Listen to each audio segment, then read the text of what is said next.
semuanya, pada kesempatan kali ini saya akan menjelaskan mengenai governance digital dengan studi kasus penerapan aplikasi Si Cantik, yaitu singkatan dari aplikasi cerdas layanan perizinan terpadu untuk publik. Aplikasi ini merupakan salah satu inovasi digital yang dikembangkan oleh Kementerian Komunikasi dan Informatika Republik Indonesia. Tujuannya adalah untuk mempermudah pelayanan perizinan di berbagai instansi pemerintahan, baik di tingkat pusat maupun daerah, secara terintegrasi dan tentunya gratis. Aplikasi Cantik adalah sistem layanan perizinan berbasis cloud atau komputasi awan yang dapat diakses secara daring. Pengguna utamanya adalah instansi pemerintah, khususnya Dinas Penanaman Modal dan Pelayanan Terpadu Satu Pintu atau DPM-PTSP, yang bertugas dalam pengurusan perizinan bagi masyarakat. Salah satu keunggulan utama dari aplikasi ini adalah keterhubungannya dengan sistem online single submission atau OSS, yaitu platform nasional untuk perizinan usaha secara elektronik. Dengan integrasi ini, proses perizinan itu dapat dilakukan dengan lebih cepat, lebih transparan, dan lebih aman karena semua data tersimpan secara digital. Aplikasi Si Cantik memungkinkan koordinasi antara berbagai pemangku kepentingan, mulai dari kementerian dan lembaga di tingkat pusat sehingga pemerintah daerah.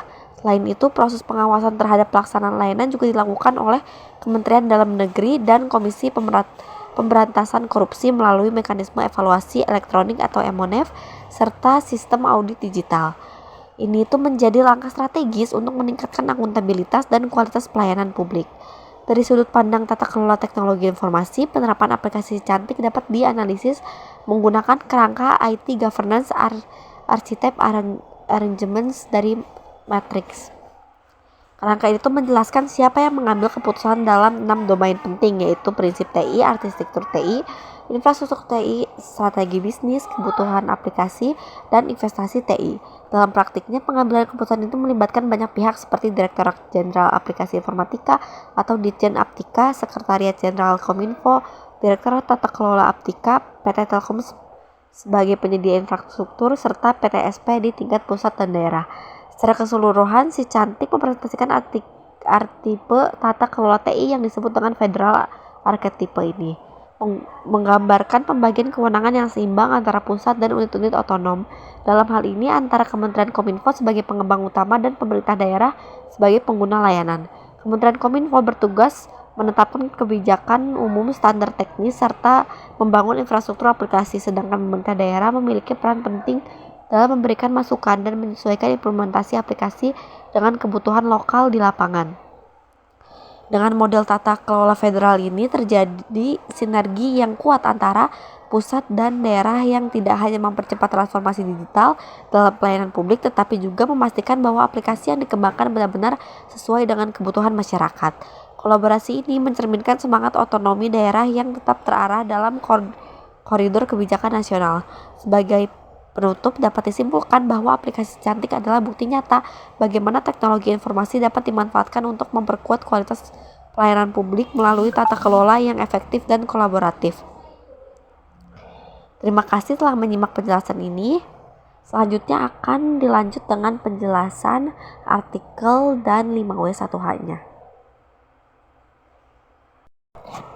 Selanjutnya saya akan menjelaskan mengenai tugas terjemahan dan analisis artikel yang saya kerjakan, yang berjudul Peningkatan E-Administrasi di Indonesia, Analisis Berdasarkan Teori U dan Quintuple Helix. Artikel itu membahas bagaimana e-administrasi atau sistem administrasi berbasis elektronik dapat meningkatkan kualitas pelayanan publik di Indonesia agar lebih efisien, efektif, transparan, dan akuntabel. Penelitian itu juga mengidentifikasikan hambatan-hambatan yang masih dihadapi serta memberikan solusi strategis melalui pendekatan teori U dan Quintuple Helix. Untuk mempermudah pemahaman, saya menganalisis artikel ini dengan menggunakan metode 5W1H, yaitu what, why, who, where, when, dan how. What atau apa yang dibahas dalam artikel ini berfokus pada peningkatan administrasi di Indonesia sebagai upaya mendorong reformasi pelayanan publik. Selain menjelaskan manfaat dan tujuan administrasi, artikel ini juga menguraikan berbagai tantangan yang dihadapi mulai dari keterbatasan infrastruktur hingga literasi digital SDM, serta menawarkan dua pendekatan utama sebagai solusi, yaitu teori U dan Quintuple Helix. Why atau mengapa e-administrasi ini penting? Karena e-administrasi mampu meningkatkan efisiensi memperluas akses layanan publik, menumbuhkan transparansi dan akuntabilitas, serta membantu mengurangi potensi korupsi. Meski begitu, masih banyak kendala seperti belum terintegrasinya sistem data, kurangnya komitmen pimpinan, dan budaya birokrasi yang kaku. Who atau siapa saja yang terlibat? Artikel itu menggunakan kerangka quintuple helix yang melibatkan 5 aktor utama dalam peningkatan administrasi, yaitu pemerintah pusat dan daerah, sektor bisnis, institusi pendidikan atau akademisi, media, dan masyarakat sipil atau civil society yang peduli terhadap lingkungan.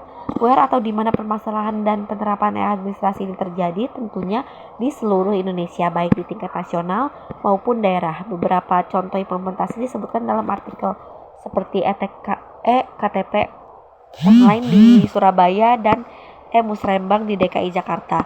Namun ada juga daerah yang belum maksimal dalam penerapan, misalnya Kota Cimahi. When atau kapan artikel ini dikaji?